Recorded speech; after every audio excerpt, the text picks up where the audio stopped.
ভোর সকালে বাসায় লঙ্কা কাণ্ড ঘটে গেল। ভোর সকালে শশী রাগ করে বাসা থেকে বেরিয়ে গেছে। রাগের সঠিক কারণ বাসার কেউ জানে না। শুধু দেখা গেছে শশী রেগে ব্যাগ নিয়ে চলে যাচ্ছে, আর তাকে থামানোর বৃথা চেষ্টা যাচ্ছে দৃদান। পূর্ণসহ সবাই তাদের কাণ্ড কারখানা দেখছিল। আয়রা ফিসফিস করে পূর্ণাতাকে বলল, মামি কি হলো ব্যাপারটা? পূর্ণতা বলল, তোমার নতুন মামি হয়তো তোমার মামার ওপর রাগ করে বাসা থেকে চলে গেছে। এখন কি হবে? কি আর হবে, একটু পর দেখবে তোমার মামা তাকে হাতে পায়ে ধরে বাসায় নিয়ে আসছে। তোমার কষ্ট লাগছে না এসব দেখে? পূর্ণতা আয়রার দিকে সরাসরি তাকিয়ে বলল, কষ্ট লাগবে কেন? তোমার হাজবেন্ড তোমাকে রেখে আরেকজনকে আহ্লাদ করছে, তা দেখে কি খারাপ লাগছে না? অবাক স্বরে বলল আয়রা। না, উল্টো তাদের আধিক্যতা দেখে মজা পাচ্ছি। তোমার মামার প্রেমে আমি দেওয়ানা না, তার কিছুতেই আমার কিছু যায় আসে না। আয়রা আর কিছু বলল না। আশালতা বিড়বিড় করে বলছেন, ভালোই হয়েছে আপদ নিচে থেকে বিদায় হয়েছে। পূর্ণতা আশালতার দিকে তাকিয়ে বলল, মা, বাড়ির বউকে আপদ বলছো? তুমি কি এখন দরজাল শাশুড়ি হবার ট্রেনিং নিচ্ছ? তাই নিতে হবে। আশালতার কথা শুনে পূর্ণলতা খিলখিলিয়ে হেসে উঠল। দিদান শশীর পিছু এসে বলল, তুমি কিন্তু এখন বেশি করছো শশী। তুমি রাতে আমাকে টাচ করলে কেন? বলেছিলাম না বিয়ের আগে এসব করবে না? একটা চুমুই তো খেয়েছি, এত রাগ করছো কেন? এখন আমি এখানে থাকলে তুমি আরও অনেক কিছু করতে চাইবে। বিয়েটা এখনো হয়নি, মাথায় রেখো। আর তোমার মাকে নিয়ে আমাদের বাসায় আসবে প্রস্তাব নিয়ে, বিয়ের পরই আর এই বাসায় আসবো। কি বলছো? আমরা চলো কাজী অফিসে গিয়ে বিয়ে করে আসি। ওসব করতে গেলে বাসায় জেনে যাবে বিয়ে না করে মিথ্যে বলেছি। তখন কি হবে ভাবো? মায়ের চোখে আরও ছোট হতে চাই না। আমি কোনো রাস্তার মেয়ে না দিদান। তুমি আমাকে একটুও বিশ্বাস করো না শশী। এতদিন ধরে বিয়ে নিয়ে ঘ্যান ঘ্যান করেছি, তুমি শোনোনি। বাসায় আসলে মিথ্যা বলালে, এখন আবার আয়োজন করে প্রস্তাব দিয়ে বিয়ের কথা বলছো। বিশ্বাস করতে পারি না, কারণ আচ্ছা তুমি সেটা জানো। তুমি আমার বিশ্বাস ভেঙেছ। এবার যা বললাম তাই করবে। আসছি। বলেই শশী অটোতে উঠে চলে গেল। দিদান অটোর দিকে তাকিয়ে থম মেরে দাঁড়িয়ে আছে। পূর্ণতা দেখল দিদান একাই বাসায় আসছে। ওর কপাল কুঁচকে এলো। ও ধীর পায়ে দিদানের দিকে এগিয়ে এলো। আপনার বউ কই? দিদান পূর্ণতার দিকে তাকালো। পূর্ণতার চোখে মুখে তাচ্ছিল্য ফুটে উঠেছে। খুব লজ্জা পেল দিদান। পরিস্থিতি সামলাতে মাকে ডেকে বলল, মা, শশী ওর মাকে দেখতে গেছে। পূর্ণতা বলল, দেখে মনে হলো আপনার সাথে রাগ করে গেছে। দিদান কাচুমুচু মুখ করে বলল, আরে না, তোমার ভুল ধারণা হয়েছে হয়তো। দিদান নিজের রুমে চলে এলো। শশীর উপর প্রচণ্ড রাগ হচ্ছে, এভাবে ওকে নিয়ে খেলছে। যখন যা মন চাচ্ছে তাই করছে। কেমন বিপদে ফেলে চলে গেল। এখন আবার আয়োজন করে সম্বন্ধ নিয়ে বিয়ে করতে হবে। সব কিছু কি খেলা পেয়েছে? নিজের মনে নানান কথা বলে দিদান রাগে ফুঁসছে। রাগে কি করবে বুঝতে পারছে না। রুমে পায়চারি করছে। হঠাৎ চিকন মেলি কণ্ঠস্বর ভেসে আসতেই দিদান পায়চারি থামিয়ে স্থির হয়ে দরজার দিকে তাকালো। পূর্ণতা দরজায় একটু ফাঁক করে ওর দিকে তাকিয়ে বলল, আসতে পারি? আসো, থমকানো কণ্ঠে বলল দিদান। পূর্ণতা ভিতরে ঢুকে চারপাশে চেক করে বলল, এ কি, ভাবির সব জিনিস নিয়ে কি একেবারেই চলে গেছে নাকি? দিদান তো খেয়ালই করেনি এসব। ও খেয়াল করে দেখলো আসলেই শশী সব নিয়ে গেছে। দিদান নিশ্চুপ হয়ে আছে। তাই পূর্ণতা বলল, মা আপনাকে ডাকছে, আসুন। পূর্ণতা চলে গেল। দিদান শশীর নাম্বারে কল দিয়ে ওকে জিজ্ঞাসা করতে চাইল সব কিছু নিয়ে যাওয়ার কি প্রয়োজন ছিল, কিন্তু করল না। ফোন রাগে ওর মাথা ফেটে যাচ্ছে। ও মায়ের কাছে আসলো। আশালতা ওকে বলল সবার সাথে শপিংয়ে যেতে। দিদানের মন মেজাজ খারাপ হয়ে আছে, কিন্তু মায়ের কথার অমান্য করতে ইচ্ছে করলো না। বাসায় আসার পর যখন থেকে জানতে পারছে শশী ওর বউ, তখন থেকেই বাসার কেউ তেমন কথা বলছে না ওর সাথে। ও ব্যাগ করে কি আনছে সেটাও কেউ দেখলো না আগ্রহ করে, অথচ আসার খবর পেতেই সবার কত কিছুর আবদার করেছিল। দিদান বিকেলে সবার সাথে মার্কেটে গেল।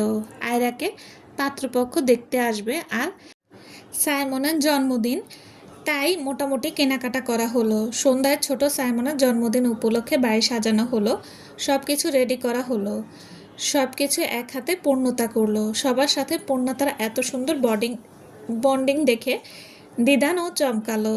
মেয়েটা ভালোই, বিড়বিড় করে বলল। ও প্যান্টের পকেটে হাত ঢুকিয়ে শুধু ঘরে সব কিছু দেখছে। সাইমন কেক কেটে সবার আগে পূর্ণতাকে খাইয়ে দিল। পূর্ণতা হেসে ওকে খাইয়ে দিল। তারপর ওর জন্য আনা গিফট দিল ওর হাতে। গিফটের কথা ভুলে গিয়েছিল দিদান। তাড়াতাড়ি রুমে গিয়ে লাগেজ নিয়ে আসলো। তারপর সব বের করে সবার জন্য যা যা এনেছে। শশী চলে গেছে, তাই সবাই একটু সন্তুষ্ট। তাই সবাই কার জন্য কি এনেছে নিতে আসলো। পূর্ণতাও দাঁড়িয়ে আছে, সবাইকে সব দিয়ে দিলে ও, কিন্তু পূর্ণতার জন্য কিছুই আনেনি। এটা তো স্বাভাবিক, ও এই বাসায় আছে এটাই তো দিদান জানতো না, জানলেও আনতো না। পূর্ণতা হাসি মুখে দাঁড়িয়ে আছে। আশালতা নিজের শাড়ি ফেরত দিয়ে বললেন, লাগবে না আমার তোর জিনিস, তোর জিনিস তোর বউকে দিস। বলেই তিনি চলে গেলে গম্ভীর মুখ নিজের রুমে। আয়রা বলল, মামু তুমি মামির জন্য কিছু আনোনি? এটা কি তুমি ঠিক করেছো? একটা জিনিস আনলে কি এমন হতো? তোমার জিনিস আমারও নিতে ইচ্ছে করছে না, বলে আয়রা ফেরত দিয়ে দিল ওকে দেওয়া আইফোন। পেছন থেকে আয়রার মা মেয়েকে টেনে বলল, মামা এত ভালোবেসে দিয়েছে, নে। আয়রার মা একটু লোভী টাইপের। ভাইয়ের না জানিয়ে বউ নিয়ে আশায় রাগ করেছিল, কিন্তু দামি দামি জিনিস পেয়ে তিনি গলে গেছে। শুধু আশালতার মনকেই গলাতে পারল না। দিদানের হাত থেকে ফোন নিয়ে তিনি মেয়ের হাতে দিলেন। সবাই এখন আহ্লাদ করছে দিদানকে। পূর্ণতা ধীর পায়ে জায়গা ত্যাগ করলো। আশালতা রুমে এসে কাঁদছে ছেলের কাজে। এত কষ্ট করে ছেলে মানুষ করেছে, কিন্তু ছেলেটা অমানুষ তৈরি হয়েছে। পূর্ণতা এসে তাকে কাঁদতে মানা করলো, তিনি থামলেন না। পূর্ণতার নিজের প্রয়োজনীয় সব গোছগাছ করতে লেগে পড়ল। আয়রা তখনই রুমে এসে বলল, মামি তুমি যেও না প্লিজ, আমাকে আগামীকাল দেখতে আসবে। তুমি তো এখন যেও না। পূর্ণতা বলল, আজ জন্মদিন তাই আটকে দিলে, আগামীকাল পাত্রপক্ষ আসবে তাই থাকতে বলছো। দুদিন পর বিয়ে ঠিক হতে পারে, তার জন্য আবার থাকতে বলবে। আমার মন আর টিকছে না, বিলিভ মি। তোমার কষ্টটা বুঝতে পারছি মামি, কিন্তু তাও থাকো না। আয়রা আর আশালতা জোর করায় আবার পূর্ণতাকে রাজি হতে হলো। পরদিন আয়রাকে দেখতে আসলো ছেলের ছেলের মা বাবা এসেছে। ছেলে হাই স্কুলের টিচার, নাম শরণ। সবাইকে বসার ঘরে বসতে দেওয়া হয়েছে। ভেতরে বসে পূর্ণতা সব সাজাচ্ছে। আয়রা সুন্দর করে শাড়ি পরে রেডি হয়েছে। পূর্ণতা ফলের ট্রে এনে রাখলো তাদের সামনে। তার একটু পর আয়রাকে নিয়ে আসলো পাত্রপক্ষের সাথে। আশালতা, দিদান ও আয়রার বাবা বসে আছে। আয়রাকে ওদের সামনে এনে বসানো হলো। আয়রা সালাম দিল, লজ্জায় লাল টুকটুকে হচ্ছে। দু একটা কথা বলেই তারা আয়রাকে যেতে বলল। আয়রাকে নিয়ে চলে গেল পূর্ণতা। তারপর খবর আসলো ছেলে নাকি আয়রার সাথে একাকী কথা বলতে চায়। পূর্ণতা এসে শরণকে নিয়ে গেল। শরণ মাঝ রাস্তায় দাঁড়িয়ে পড়ল। পূর্ণতা বলল, আসুন। থামলেন কেন? শরণ বলল, আপনি কি বিবাহিত? পূর্ণতা কপাল কুঁচকে বলল, কেন? না, এমনি জানতে মন চাইল। কিছু মনে না করবেন না। পূর্ণতা ভাবলো ওর 2 দিন পর ডিভোর্স হয়ে যাবে, তাহলে আর বিবাহিত বলার প্রয়োজন কি? পূর্ণতা বলল, আমি বিবাহিত না। বিবাহিত না কথাটা শুনেই কেমন জানি উৎফুল্ল হয়ে উঠল শরণ। পূর্ণতা অবাক হয়ে দেখল। শরণকে আয়রার রুমের সামনে এনে বলল, যান, এটা আয়রার রুম। শরণ বলল, ধন্যবাদ। বলেই শরণ আয়রার রুমে না ঢুকে বসার ঘরে চলে আসলো। পেছন থেকে চেঁচিয়ে ডাকলো পূর্ণতা, কিন্তু থামলো না শরণ। পূর্ণতা হতবুদ্ধি চোখে তাকিয়ে আছে। এটা কি হলো? পাত্রীর সাথে দেখা না করেই পাত্র চলে গেল, পাগল নাকি? আশালতা ড্রয়িং রুমে ফোন কানে ধরে বসে আছে। তার সামনে সবার বাসার সবাই উৎসুক হয়ে বসে আছে। সবার এত উত্তেজনার কারণ হচ্ছে আশালতা এখন কথা বলছে পাত্র স্মরণের মায়ের সাথে। তারা যাওয়ার আগে বলে গিয়েছে বাসায় গিয়ে ফোনে মতামত জানাবে। আয়রান নানির কাছে বড় হয়েছে, তাই নানি ওর বড় গার্জিয়ান। বিয়ে সম্বন্ধ তিনি এনেছেন। এখন রাত ৯টা বাজে। তারা ফোন দিয়েছে, তার মানে এখন তাদের মেয়েকে পছন্দ হয়েছে কিনা সেটা জানাবে। আশালতা বলল, তা আপনারা ভালোভাবে পৌঁছেছেন তো? শরণের মা বললেন, জি আমরা ভালোভাবে পৌঁছেছি। তা যেটা বলার জন্য ফোন দিয়েছিলাম, আপনাদের বাসায় যে আরেকটা মেয়ে দেখলাম, তার নাম কি? আশালতা পূর্ণতার দিকে চেয়ে বললেন, জি পূর্ণতা। কেন, কিছু হয়েছে? না না, কিছু হয়নি। সম্পর্কে আপনাদের কি হয়? আশালতা মুখের আগায় চলে আসলো আমার ছেলের বউ, কিন্তু সঙ্গে সঙ্গে দিদান আর শশীকে ড্রয়িং রুম পেরিয়ে আসতে দেখলো। আপদ বিদয় হয়েছিল বাসার সবাই, খুশি হয়েছিল। আবার ছেলেকে ওই মেয়ের হাত ধরে বাসার ভেতরে ঢুকতে দেখে তার চোখ মুখ কঠিন হয়ে গেল। পূর্ণতা পাশে দাঁড়ানো ছিল, শাশুড়ির কথা মনোযোগ দিয়ে শুনছিল। ওর নাম বলতেই ও হচকচিয়ে যায়, কিন্তু মায়ের গভীর নজর সামনে তাকানো দেখে তার দৃষ্টি বরাবর সামনে তাকাতেই দেখে দিদান শশীর হাত ধরে বাসার ভেতর ঢুকছে। ও আমার বোনের মেয়ে, আমাদের বাসায় বেড়াতে এসেছে। ও আচ্ছা, শরণ তো আপনার নাতনিকে পছন্দ না করে পছন্দ করেছে আপনার বোনের মেয়ে পূর্ণতাকে। তার নাকি ওই মেয়েকে লাগবে, সে বাসায় এসে খুব ঝামেলা করছে। আমরা এত করে বুঝালাম, দেখতে গিয়ে একজনকে আর পছন্দ করে আসলে আরেকজনকে, এটা বলাটা খুব লজ্জাজনক। তারা অপমানিত বোধ করতে পারে, কিন্তু কোনোভাবেই শোনাতে পারছি না। জোর করে আমাকে দিয়ে ফোন করালো। কথাটা বলতেও আমি খুব ইতস্তত বোধ করছি, কিন্তু ছেলের জেদের কাছে হার মানতে হলো। তিনি থেমে আবার বললেন, যদি পূর্ণতার বাসার ঠিকানা দিতেন খুব উপকার হতো। আপনার সাথে পরে কথা বলছি বলে আশালতা ফোনটা কেটে দিলেন। পূর্ণতা বলল, মা ওনারা কি বলল? আশালতা বললেন, মেয়ে ওনাদের পছন্দ হয়নি। সমস্যা নাই, আমার নাতনির জন্য আরও বড় ঘর থেকে সম্বন্ধ আসবে। কি বলিস? পূর্ণতার আগে কণ্ঠে বলল, দূর, অযথাই এত কষ্ট করে রান্না করে খাওয়ালাম, সব বৃথা গেল। পূর্ণতার আগে গজগজ করতে করতে চলে গেল। আয়রা মন খারাপ করবে, তাই ওকে এটা ওটা বলে ওর মন ভালো করতে লাগলো। শশীকে নিয়ে দিদান রুমে এসেছে। শশী নিজের বাসায় ঠাঁই পায়নি। এক রাত হোটেলে কাটিয়ে নিজের জেদ ভঙ্গ করে দিদানকে নিয়ে কাজী অফিসে গিয়েছিল। বাসায় সবাইকে ফেলে 5 বছর আগেই দিদানের সাথে বিদেশের বাড়িতে চলে যায়। তখন সবাই অমত ছিল, তাই এখন যখন বাসায় গেছে কেউ ওকে বাসায় ঢুকতে দেয়নি। আজকে দুজনেই বিয়ে করে এসেছে। এদিকে আশালতা আজকে প্রচুর ক্ষেপে আছে। আগামীকাল পূর্ণতাকে ফেরত পাঠাবেন। অনেক হয়েছে, আর না। এখানে সার্কাস বানিয়ে মেয়েটার জীবন আর নষ্ট করতে চান না। ডিনার আগেই শেষ হয়ে গেছে। ফোন কলে ঘণ্টাখানেক পার হয়ে গেলে সোয়া 10টা বেজে গেছে। সবাই শুতে চলে যাবে। এই সময় আশালতা সবাইকে ডাকলো জরুরি কথা বলবে বলে। জরুরি কথা শুনে সবাই উপস্থিত হলেও দিদান আর শশীর খবর নেই। তারা আজকে বিয়ে করে এসেছে, নিজেদের বাসন নিয়ে মেতে আছে। আয়রাকে পাঠালো আশালতা দিদান আর শশীকে ডাকতে। শশী বিরক্ত হয়ে বলল, তোমাদের বাসায় কি একটু শান্তিতে থাকা যাবে না?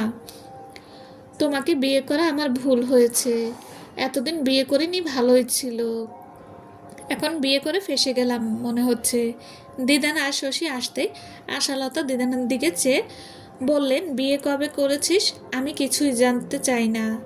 তোর বউ তুই পছন্দ করেছিস, তুই সংসার করবি, তোর ব্যাপার। সেখানে রাগারাগি করার কোনো ইচ্ছে নেই আমার। আমি পছন্দ করে তোকে পূর্ণতার সাথে বিয়ে দিয়েছিলাম। বিয়ে দিয়ে মেয়েটার জীবন নষ্ট করেছি। মেয়েটাকে দৌড়ে বেঁধে আটকে রেখেছিলাম। বিশ্বাস ছিল আমার ছেলে আমার কাজের মান রাখবে। সে বিশ্বাস আমার ভেঙে গেছে। তোর বাবা 10 বছর আগেই নিজের দায়িত্ব কর্তব্য আমার ঘাড়ে চাপিয়ে পরপারে চলে গেছে। আমিও যদি সেই দিন চলে যেতে পারতাম, তাহলে এই দিন দেখতে হতো না। তোদের নিজের রক্ত পানি করে বড় করেছি, মানুষ করেছি, কিন্তু তোকে আমি মানুষ বানাতে পারিনি। আশালতা পূর্ণতার হাত ধরে বললেন, পারলে এই অপরাধী মাকে ক্ষমা করিস। আমি তোর চোখে সত্যি খুব অপরাধী। তোর জীবনটা শেষ করে দিলাম। শশী ফ্যাল করে তাকিয়েছে। ও কথার মাথা মুন্ডু কিছুই বুঝতে পারছে না, কিন্তু ঘটনা যে খুব জটিল সেটা ও স্পষ্ট বুঝতে পারছে। ও কটমট চোখে তাকালো দিদানের দিকে। দিদান মাথা নিচু করে আছে। আসল ঘটনাটা কিছুক্ষণ বাদেই পরিষ্কার হয়ে গেল শশীর কাছে। ও পাথর হয়ে বসে আছে। আসলে তার কথা শেষ করে পূর্ণতাকে নিয়ে চলে গেছে। সবাই তারপর চলে গেছে। বসে আছে শুধু দিদান আর শশী। দিদান শশীর হাত ধরে বলল, রাগ করছো কেন? মায়ের জন্য বিয়েটা করতে হয়েছিল, কিন্তু ওকে আমি কখনোই ওয়াইফ বলে মানিনি। আমি শুধু তোমাকে ভালোবাসি। শশী ঠাস করে চর মেশে বসলো দিদানকে। তারপর উঠে রাগে গজগজ করে রুমে গিয়ে দরজা আটকে দিল। দিদান দরজার সামনে দাঁড়িয়ে আছে। রাগে ওর হাত মুষ্টিবদ্ধ হয়ে এলো। দরজায় ধাক্কা দিতে গিয়েও রেগে বাসার বাইরে চলে গেল। আশালতা পূর্ণতার দিকে চেয়ে বললেন, পাত্র তোর বিয়ের প্রস্তাব দিয়েছে। চমকে উঠল পূর্ণতা। বিস্মিত চোখে তাকালো আশালতার দিকে। আশালতা বললেন, তোর বাবা মাকে আমি কিভাবে মুখ দেখাবো যে জানি না। পূর্ণতা চিন্তায় পড়ে গেল। তার মানে এজন্যই ছেলেটা ওকে বিবাহিত নাকি জিজ্ঞেস করছিল। ও সন্দেহ করেছিল, কিন্তু তাই বলে ওকে পছন্দ করে ফেলবে এটাও কল্পনা করেনি। নিজের বোকামিতে নিজেই স্তব্ধ, সাথে রাগ। ওর চোখ মুখ শক্ত হয়ে গেল। ছেলেকে হাতের কাছে পেলে যে কি করতো নিজেও জানে না। আশালতা পূর্ণতাকে ধাক্কা দিয়ে বললেন, কি হলো? কোন রাজ্যে হারিয়ে গেলি? আমার খুব ঘুম পাচ্ছে মা, ঘুমাই। চুপচাপ শুয়ে পড়ল পূর্ণতা। গতকাল রাতে ঘুমাতে পারিনি, এজন্য আজকে শুতে ঘুমিয়ে গেল। আশালতা জেগে রইল, তার ঘুম আসছে না। আরও 7 দিন থাকলো পূর্ণতা। এই 7 দিন শশী আর দিদানের কম কাহিনী দেখেনি বাসার সবাই, কিন্তু পূর্ণতাকে বাসা থেকে বের না করে ওদের দুজনকে বাড়ির থেকে বের করবে না সবাই। তাই সবটাই নীরবে সহ্য করছে আশালতা। 7 দিনের সব কাগজ রেডি হয়ে গেছে। তারপর দিদান আর পূর্ণতার ডিভোর্স হয়ে গেল। ডিভোর্স হতেই শশীর মাথা ঠান্ডা হলো। পূর্ণতা সোফায় বসে কাগজটায় সাইন করে দিদানের দিকে তাকিয়ে কাবিনের টাকা চাইল। বাসার কেউ কল্পনাও করেনি যে পূর্ণতা কাবিনের টাকা চাইবে। আশালতা বাদে সবাই চমকে উঠেছে, কিন্তু পূর্ণতা সবাইকে আমাকে চরম সীমায় পৌঁছে দিয়ে টাকা দাবি করেছে। দিদান ঘামছে। 10 লক্ষ টাকাও এখন কোথা থেকে দেবে? পূর্ণতা বলল, এত টাকা ইনকাম করে বিদেশ থেকে এসেছেন, সামান্য 10 লাখ টাকা দিতে পারছেন না? ডিভোর্স দিয়ে দিলেন, আরেকটা বাসায় নিয়ে আসলেন, অথচ 10 লাখ টাকা বের করতে পারছেন না। টাকা না দিলে আমি কিন্তু মামলা করব আপনার নামে।